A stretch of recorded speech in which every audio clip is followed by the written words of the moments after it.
Clip number 46، اس میں آپ قرآن پاک کی سورہ بقرہ کی آیت نمبر 136 سے 138 تک کی تلاوت، ترجمہ اور تفسیر قرآن صراط الجنان سنیں گے۔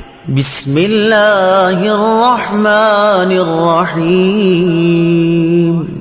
ترجمہ: اللہ کے نام سے شروع جو نہایت مہربان رحمت والا ہے۔ قولوا آمنا باللہ وما انزل الینا وما انزل الى ابراہیم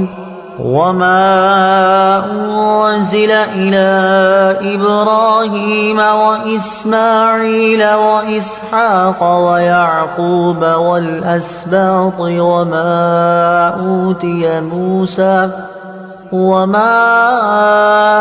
أوتي موسى وعيسى وما أوتي النبيون من ربهم لا نفرق بين أحد منهم ونحن له مسلمون۔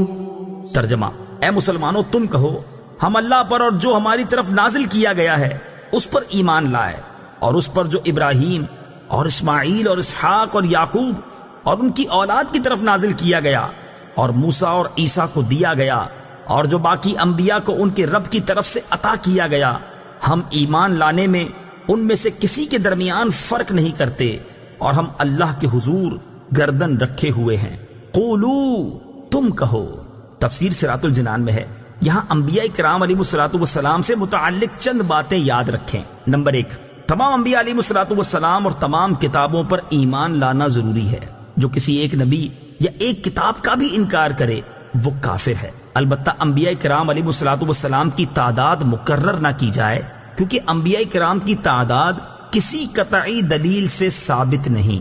نمبر 2، انبیاء کرام علیہ السلام کے درجوں میں فرق ہے، جیسا کہ تیسرے پارے کے شروع میں ہے، مگر ان کی نبوت میں فرق نہیں۔ نمبر 3، انبیاء کرام میں فرق کرنے سے منع کیا گیا ہے، وہ اس طرح ہے کہ بعض نبیوں کو مانیں اور بعض کا انکار کریں۔ نمبر 4، یہ بھی معلوم ہوا کہ سارے نبی نبوت میں یکساں ہیں، کوئی عارضی، ذلی یا بروزی نبی نہیں جیسے قادیانی کہتے ہیں، بلکہ سب اصلی نبی ہیں۔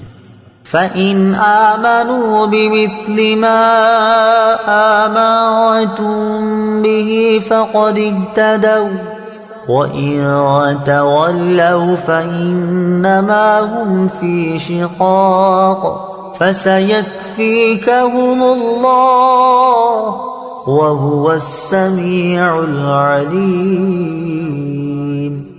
ترجمہ: پھر اگر وہ بھی یوں ہی ایمان لے آئیں جیسا تم ایمان لائے ہو جب تو وہ ہدایت پا گئے، اور اگر منہ پھیریں تو وہ صرف مخالفت میں پڑے ہوئے ہیں، تو اے حبیب ان قریب اللہ ان کی طرف سے تمہیں کافی ہوگا، اور وہی سننے والا جاننے والا ہے۔ بِمِثْلِ مَا آمَنْتُمْ بِهِ، تمہارے ایمان کی طرح۔ تفسیر صراط الجنان میں ہے، یہودیوں کو صحابہ کرام کی طرح ایمان لانے کا فرمایا۔ اس سے معلوم ہوا کہ صحابہ کرام رضی اللہ تعالی عنہم کا ایمان بارگاہ الہی میں معتبر اور دوسروں کے لیے مثال ہے۔ فَسَيَكْفِيكَهُمُ اللَّهُ، تو ان قریب اللہ تمہیں ان کی طرف سے کفایت فرمائے گا۔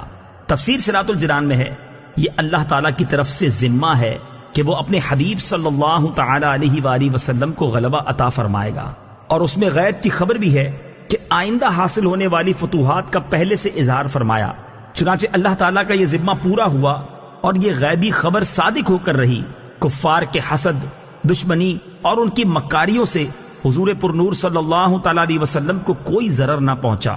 حضور اکرم صلی اللہ تعالیٰ علیہ وسلم کو فتح نصیب ہوئی، بنی قریظہ قتل ہوئے، جبکہ بنی نذیر جلا وطن کیے گئے، اور یہود و نصارہ پر جزیہ مقرر ہوا۔ صبغة الله ومن أحسن من الله صبغة ونحن له عابدون۔ ترجمہ: ہم نے اللہ کا رنگ اپنے اوپر چڑھا لیا، اور اللہ کے رنگ سے بہتر کس کا رنگ ہے، اور ہم اسی کی عبادت کرنے والے ہیں۔ صبغۃ اللہ، اللہ کا رنگ۔ تفسیر صراط الجنان میں ہے، جس طرح رنگ کپڑے کے ظاہر و باطن میں سرایت کر جاتا ہے، اس طرح اللہ تعالیٰ کے دین کے سچے عقائد ہمارے رگ و پے میں سما گئے ہیں۔ ہمارا ظاہر و باطن اس کے رنگ میں رنگ گیا ہے۔ ہمارا رنگ ظاہری رنگ نہیں جو کچھ فائدہ نہ دے، بلکہ یہ نفوس کو پاک کرتا ہے۔ ظاہر میں اس کے آثار ہمارے اعمال سے نمودار ہوتے ہیں۔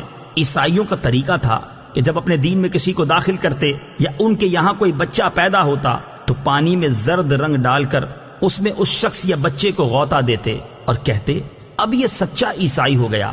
اس کا اس آیت میں رد فرمایا کہ یہ ظاہری رنگ کسی کام کا نہیں،